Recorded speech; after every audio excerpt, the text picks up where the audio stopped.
And I know it's just an oh-by-the-way game in the middle of May, but at the end of the day, those are the moments you got to come through in, man, especially when everybody else seems to be carrying the team. Yeah. It's Gleyber Torres one day, it's Aaron Judge. Every day it seems like Stanton and Donaldson get on last night. And then Aaron Hicks has an opportunity.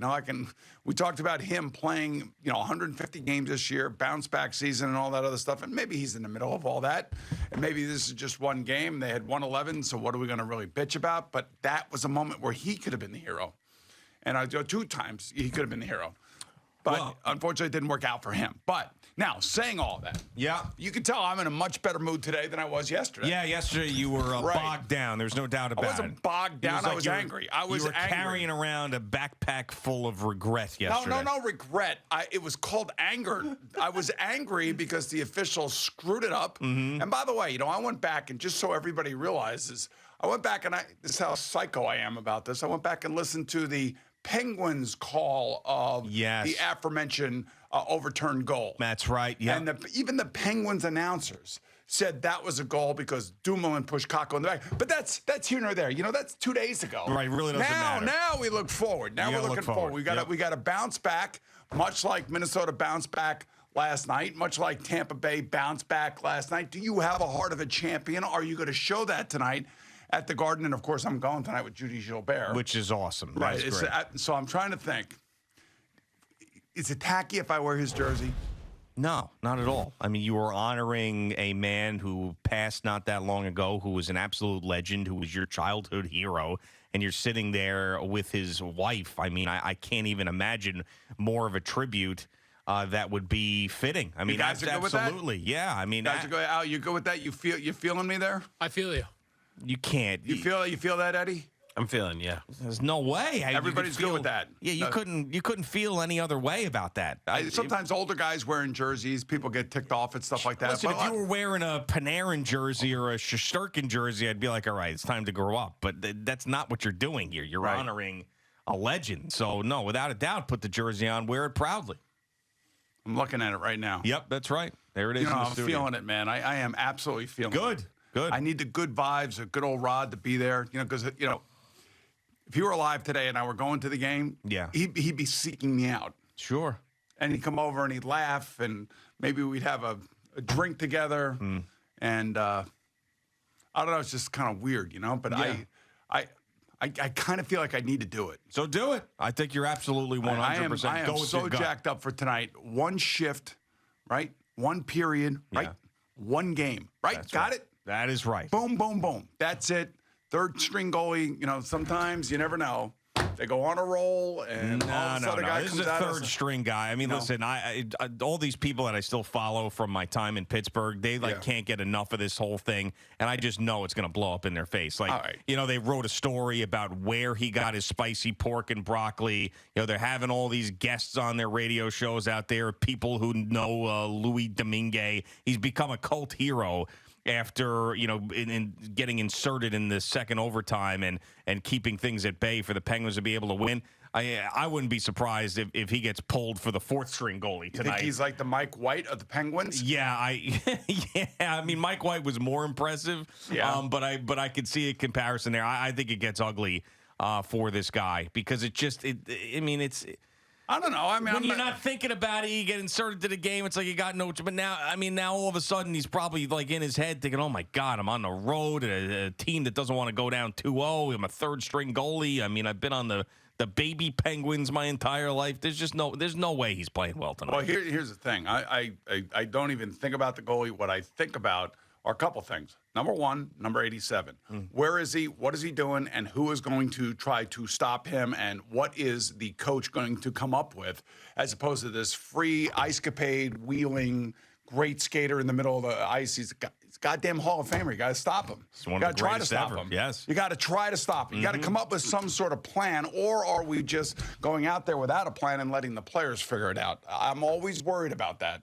This is why, maybe they should call up Tortorella and put him on the bench as an assistant coach and let them tell him what to tell those guys and how to stop this guy. The other thing, too, is quite frankly, Artemi Panarin's got to be Artemi Panarin. He's got to be in the middle of the ice. He's got to be taking shots on net. He's so gifted and so good, and so much comes off of what he does.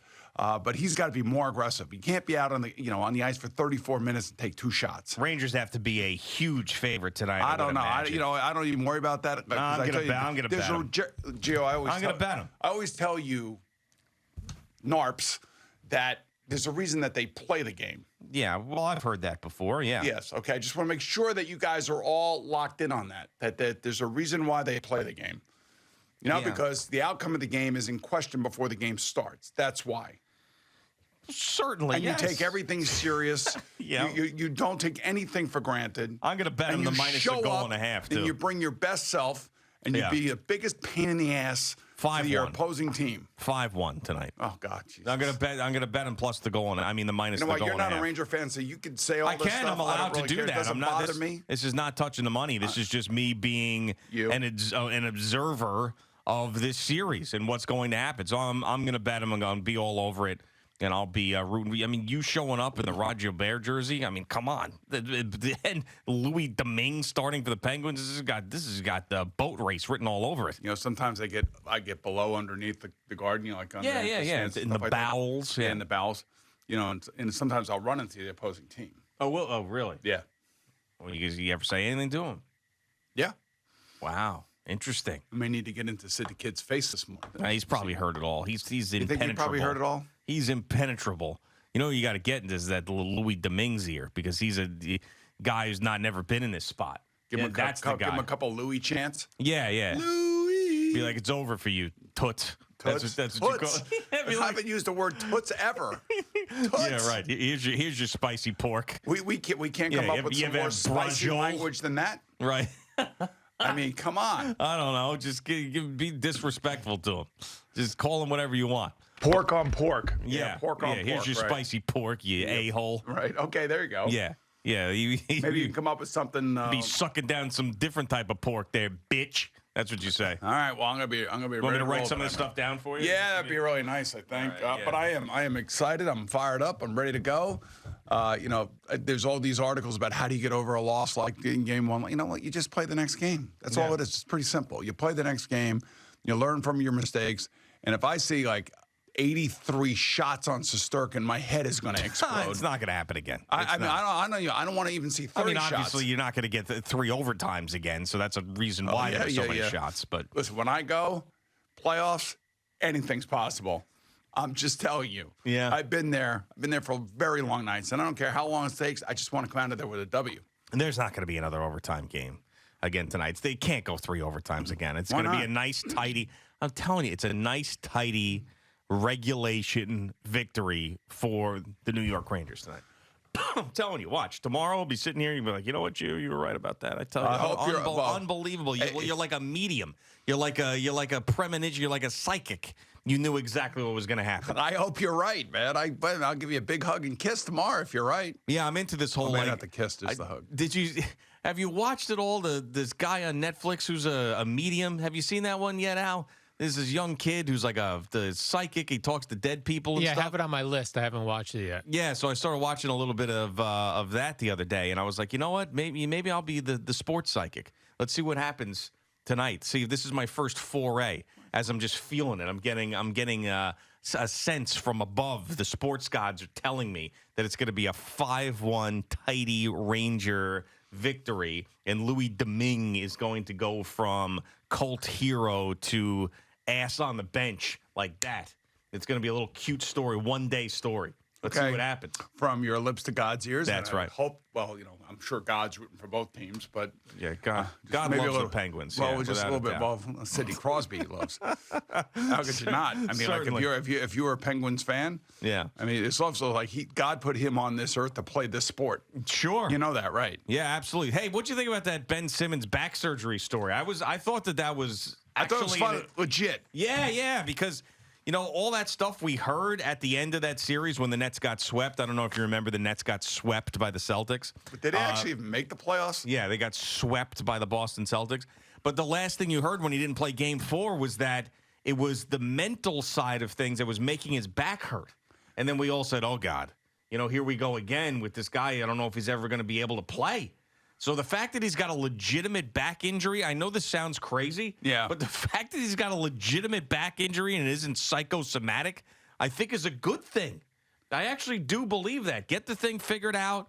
Get your surgery. You got 3 to 4 months recovery, and come back and see if you can play after that. I mean, I still think there's a chance maybe the guy never plays again in his life. But I actually thought that him, like, not making up a back injury and actually legitimately having a back injury was a sign that maybe things were trending in the right direction, which sounds so weird. But with him, I actually think it's a good thing. Yeah, I was just wondering, where did the back injury come from? I don't know. When did he come with it? He must have. He I mean, must have. Did Sean Marks know that he had some sort of back injury? I would think no. I swear to God, I wish I could be a fly in Sean Marks' office. Yeah. Mm-hmm. Because you have this, which makes me feel a little bit, like you just said, a little bit more legitimate about Ben Simmons and about everything that's going on. Mm-hmm. So maybe Sean Marks is sitting there going, okay, we have an answer. We now know what we can do to take care of it, and hopefully he'll be ready for next year. Thank you for watching. Please like, comment, and subscribe. And don't forget to hit the red bell so you're notified when we have new content.